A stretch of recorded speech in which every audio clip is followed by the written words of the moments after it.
যখন শেষ বাঁশি বাজলো, অস্ট্রেলিয়ার বিপক্ষে আর্জেন্টিনা ম্যাচটা জিতে নিল, তখন গ্যালারিতে একটা টিফো বা ব্যানার দেখানো হচ্ছিল যেখানে লিওনেল মেসি ডিয়েগো ম্যারাডোনার কাঁধে হাত রেখেছেন, এবং এই ছবিটা ভীষণ রকম তাৎপর্যপূর্ণ মনে হচ্ছিল আমার কাছে।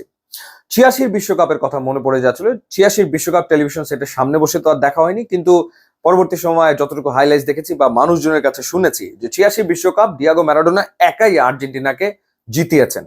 2026 বিশ্বকাপেও ঠিক সেই একই ঘটনাই কি ঘটছে না? প্রথম ম্যাচে আলজেরিয়ার বিপক্ষে লিওনেল মেসি একাই খেললেন, একাই আর্জেন্টিনাকে জেতালেন, এবং দ্বিতীয় ম্যাচেও একই ঘটনাই ঘটলো। অস্ট্রিয়ার বিপক্ষে লিওনেল মেসি একাই খেললেন এবং একাই আর্জেন্টিনাকে জেতালেন।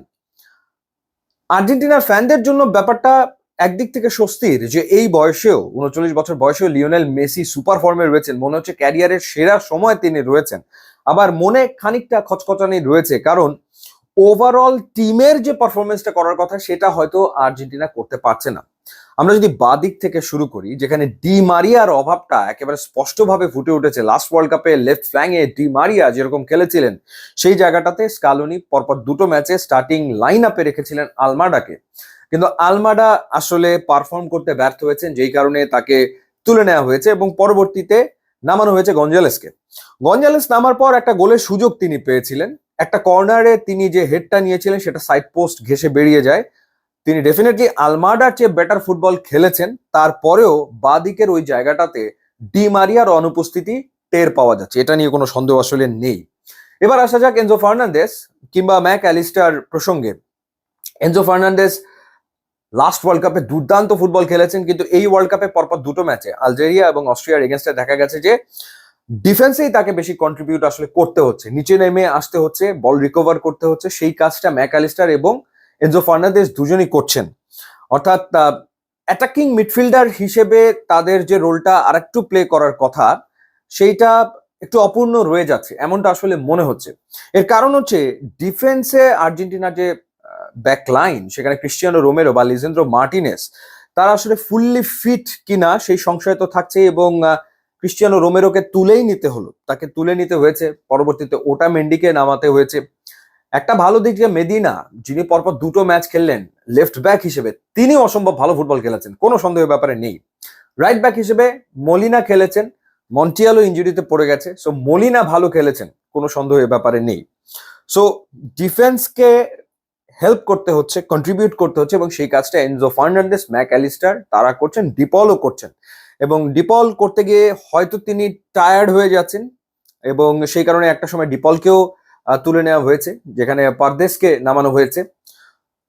লাস্ট ওয়ার্ল্ড কাপে আমরা আলভারেসকে অ্যামেজিং পারফর্ম করতে দেখেছি, সুপার পারফর্ম করেছিলেন তিনি, আর্জেন্টিনার ওয়ার্ল্ড কাপ জয়ের ক্ষেত্রে তার বিরাট ভূমিকা, কিন্তু এখনো এই ওয়ার্ল্ড কাপে আলভারেস জ্বলে উঠতে পারেনি। বা লাউতারো মার্টিনেস, যিনি একটা দুর্দান্ত সিজন শেষ করে ওয়ার্ল্ড কাপে এসছেন, হাই এক্সপেকটেশন লাউতারো মার্টিনেজের কাছে। তিনি আজকে একটা পেনাল্টি আদায় করেছিলেন ঠিকই, কিন্তু এটা ছাড়া ওভারঅল ম্যাচে লাউতারো মার্টিনেজের আর তেমন উল্লেখযোগ্য কোনো মুভ ছিল না, বরং তিনিও মাঝে মাঝে ডিফেন্সে নেমে এসে ডিফেন্সে হেল্প করার চেষ্টা করেছেন।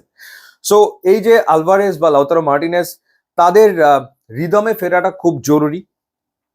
স্কালোনিকে তার লেফট ফ্ল্যাং এর ব্যাপারে কোনো না কোনো ডিসিশনে যেতেই হবে।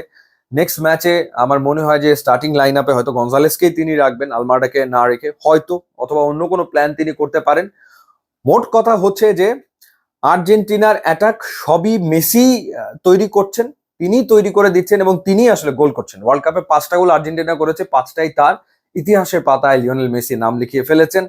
বিশ্বকাপের ইতিহাসের সর্বোচ্চ গোলদাতা এখন মেসি, মিরোস্লাভ ক্লোজাকে তিনি ছাড়িয়ে গেছেন।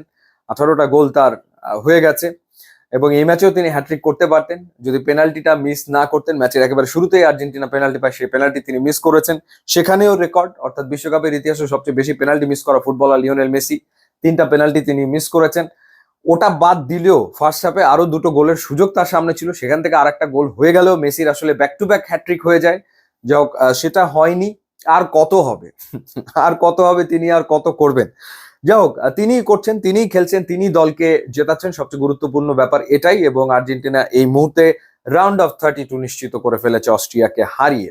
2 ম্যাচে 2 জয়, টেবিল টপার এখন তারা। সুতরাং খানিকটা সময় স্কালোনি পাচ্ছেন, এই সময় তিনি দেখবেন যে ঠিক কোন জায়গাটাতে কি ধরনের কারেকশন আসলে তার করার দরকার। বেঞ্চে অনেক ফুটবলার রয়েছে, নেক্সট ম্যাচে আমার মনে হয় তিনি একটু বেঞ্চ স্ট্রেংথ বাজিয়ে দেখারও প্রয়াসে হয়তো যাবেন। এই ম্যাচে তিনি 5টা চেঞ্জ করেছেন ওভারঅল, অর্থাৎ গেম টাইম তিনি দিচ্ছেন তার প্লেয়ারদেরকে। তারপরেও অনেক জায়গাতে অনেক কারেকশন ডেফিনেটলি করে নিতে চাইবেন যখন নকআউট স্টেজ শুরু হবে ঠিক তার আগে। সো আরো একটা ম্যাচ তিনি আসলে পাচ্ছেন। সো ম্যাচটা লিওনেল মেসির, এবারের ওয়ার্ল্ড কাপের 2 ম্যাচ 2টা জয়, 2টাই মেসির জয়।